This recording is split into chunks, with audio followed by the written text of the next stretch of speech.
ধরো কোনো এক রাতে আমি মরেই গেলাম, যথারীতি তোমার মতো করেই তোমার দিন শুরু হলো, কিন্তু তুমি আমার খবর তখনও জানতে পারোনি। জানবে কি করে?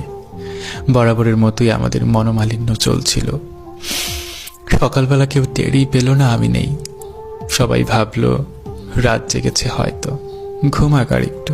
সকাল পার হয়ে সূর্য যখন মধ্য গগনে, এবার কারো কারো মনে হলো এখনো কেন উঠছি না আমি। দুপুরে রান্না না হলে বাড়ির সবাই খাবে কি? প্রথমে কেউ কেউ নাম ধরে ডাকলো, তারপর যখন উঠছি না তখন বেশ জোরে নাম ধরে ডাকলো কয়েকবার। তারপর যখন গায়ে ধাক্কা দিল জোরে, তখন টের পেল আমার শরীর হিম শীতল হয়ে আছে। এরপর আর কি, বাকি মরাবাড়ির মতো সবাই কান্নাকাটি চিল্লাপাল্লা হলো। কিন্তু তুমি তখনও জানো না আমি আর নেই। জানবে কি করে তুমি যে আমার সাথে জেদ দেখাচ্ছ? আগে কখনোই কল করবে না আমাকে তুমি। এর মাঝে দুপুর গড়িয়ে বিকেল প্রায়। এর ফাঁকে আমাকে আমার গন্তব্যে নিয়ে যাওয়ার প্রস্তুতি শেষ। শেষ গোসল, জানাজা, কবর খোঁড়া সব শেষ।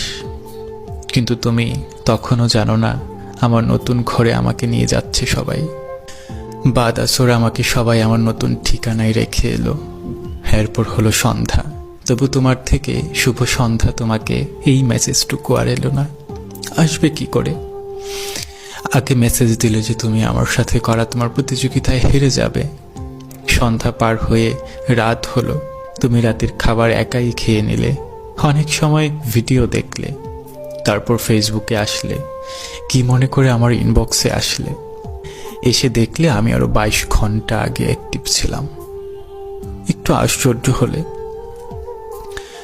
হয়তো একটু চিন্তিত হলে। প্রথমে ভাবলে আমাকে নিজে থেকে নক করলে তুমি হেরে যাবে। পরে ভাবলে দেই একটা কল, কিছু একটা বলে কথা অন্যদিকে ঘুরিয়ে দেব।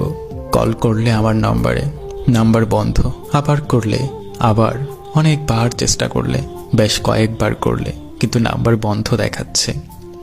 এবার তোমার একটু ভয় লাগলো অসুস্থ হলাম কিংবা কোনো দুর্ঘটনা হলো না তো। তারপর আমার অনেক বেশি কাছের একজনের নাম্বারে কল করলে, বেশ কয়েকবার কল করলে। রিং হওয়ার পর রিসিভ হলো। হ্যালো বলল প্রিয় মানুষটা আমার, কিন্তু কান্না বেচা কণ্ঠস্বর।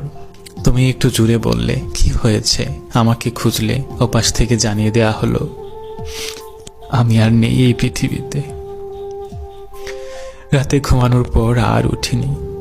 এরপর তোমার অনুভূতি কেমন হবে